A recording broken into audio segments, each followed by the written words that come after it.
everyone, it's Bethany, and in this video I wanted to share how I'm going to make a sweatshirt with my Cricut Joy, and I'm really excited because I found a design that I'm absolutely 100% in love with, and it's just perfect. So I really wanted to put it on a t-shirt, and since it's getting fall and the weather is definitely changing, I thought it would be really pretty to make this really nice sweatshirt.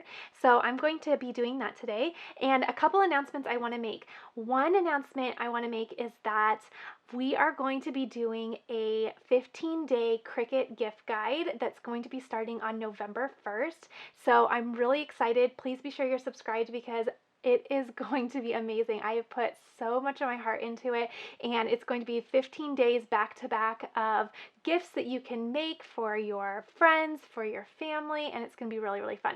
Another thing I'm going to introduce today is it might be just the teacher in me, but I thought it would be fun to do a little question of the day. So I'm going to try to start out, I'm not sure if I'm going to do it every video, but I'm going to try to start out my videos with a question of the day, and you guys can just chat in the comments. It would just be a fun way to build community and learn a little bit more about how we craft. And not every question is about crafting. There are some questions about cookies and other fun things. So I have this cute little jar. I made up a lot of little questions, and I thought it would be fun. So I'm going to start off my videos with that, and we will see how we like it and if it's fun. So while I'm crafting today, our first question is going to be, when you go to the craft store, do you have a list or do you shop by inspiration? I really like this question. So I'll be sure to try to answer within the video, and if I don't, I'll be sure to answer in the comments and pin it at the top so you can see what my answer is.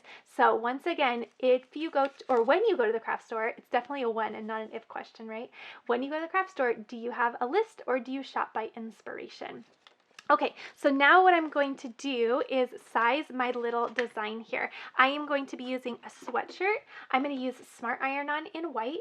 I have, oops, I don't need that. I was crafting with that recently. I don't need that. I have a weeding tool and I have a little measuring tape. We are going to be using the 9x9 EasyPress today, and then I have my heat mat as well. Okay, so for my design, I'm going to just focus on my width, and I believe I want my width to stay at about 8.5. I think that looks really good to my eye. Okay, so we'll do 8.5, and let's hop into design space. I'm going to show you the fun design, and we will get to cutting it out on the iron-on, and we'll get it all pressed on our new sweatshirt.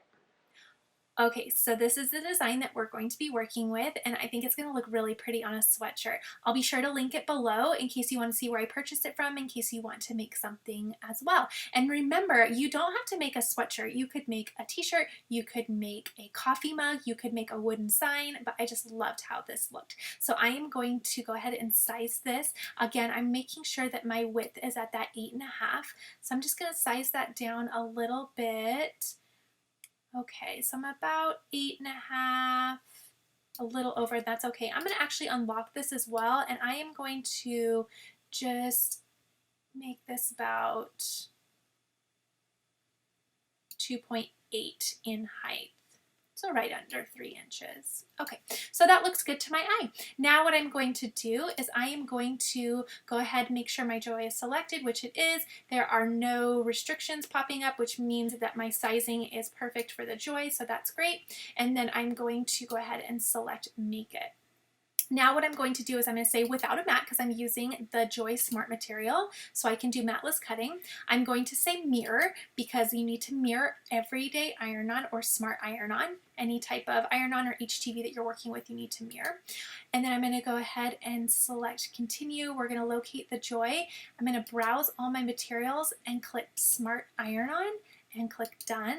And now it's going to make sure that we know that mirror is turned on, which we can verify right here.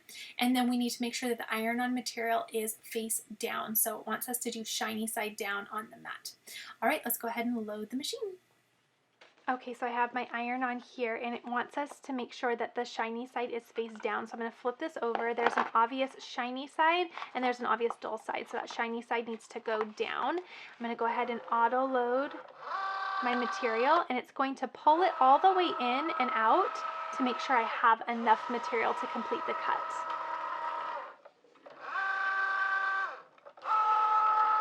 Okay, so that's all done. So I'm going to go ahead and unload my mat, and then I'm going to make sure that I cut all of my extra iron-on off before I weed it out so that I can save it for another project.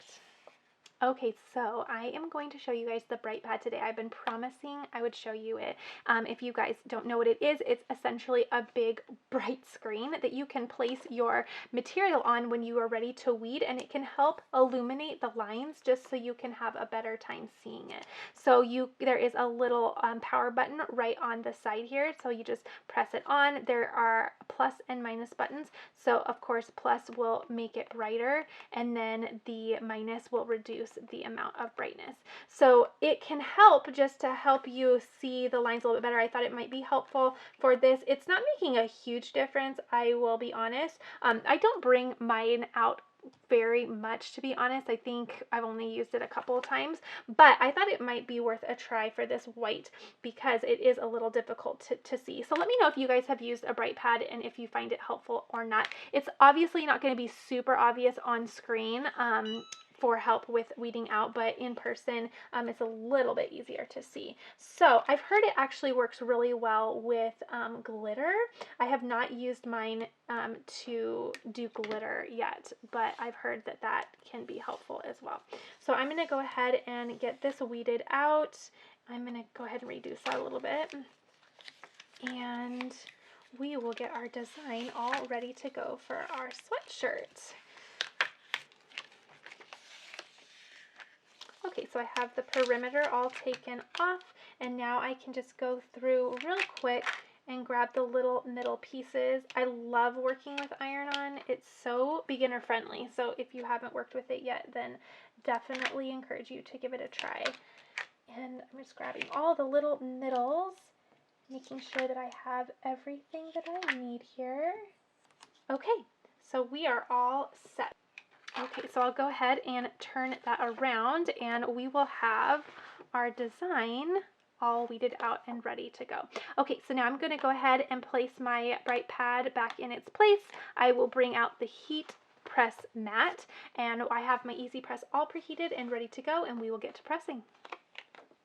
Okay, so I'm just going to lint roll my shirt real quick just to make sure there's nothing on it. Just focusing on the areas where my design is going to be. And I have my sweatshirt on my EasyPress mat, so it's all ready to go. I'm going to get that as straight as possible. Okay, and then I'm going to actually take my EasyPress. I have it preheated to 315, and I'm just going to preheat my material for 30 seconds. Now, I did pre-wash my material as well, so it is all ready to go. Oh, and I have my little design here, and I think that sizing is just perfect. Okay, so I'm going to bring that up just a little bit. And you know what I'll do is, my eye gets really tricked if my transfer material is not even on the sides, so I usually cut that down so that the sides are even. It just helps my eye when placing it. And I think I'm going to do right about there. Okay, so let me grab my measuring tape, and I just want to see I'm about 3 inches, and I'm about 3 inches. That looks really good to my eye, so I am going to go with it. So I'm going to go ahead and place my design right here, and I'm going to start pressing. Okay, I actually took my shirt just for a second, and since this is sticky and it stays put, what I did is I went and held my shirt up in front of a mirror to make sure I liked the placement of it, just to get a real good visual of what it would look like wearing it. And it's all good, so I am ready to go. So now I have my press, and my design is 8.5 and my press is 9 inches, so I should be able to press everything all at once. Again, I'm at 315 for 30 seconds. And I'm just going to place my press right over my design, and I will go ahead and click the Cricut button. It does say light pressure, and this will be a cool peel, so I will go ahead and let it cool. Now, after I do this 30 seconds, I am going to flip the shirt completely over, and I'm going to press for an additional 15 seconds. Okay, so now I'm going to go ahead and turn this over, and I am going to do an additional press for 15 seconds. so now what I'm going to do is I'm just going to take the heat mat away, and that just retains a lot of heat. So when you take it away and set it on a cooler surface, it helps draw out the heat a little bit easier so that you can peel it up. Because again, this is going to be a cool peel. Okay, so that is completely cool. So I'm going to go ahead and peel up my little carrier sheet. And I'm just monitoring all of the little areas to make sure that nothing is coming up and it looks really, really good. So that was a good press. If you notice that anything is coming up, you'll just place your sheet right back on top, give it a little bit more heat, and then it should lay down just fine. But mine looks really good. I love how this turned out. It looks really, really neat. I love the font, and I just love the design. I think it's just so pretty. And again, it's a pre-made design, so you can just size it for the project that you are working with and get cutting, and it's very, very quick and easy. All right, if you think this turned out really cute, be sure to give it a thumbs up. I cannot wait to do the Cricut gift guide with you guys starting November 1st, so make sure that you let everyone know who is getting ready for Christmas that I will be doing some fun things and I have a lot of fun inspiration coming up. So I hope to see you guys there, and I will see you all in the next video.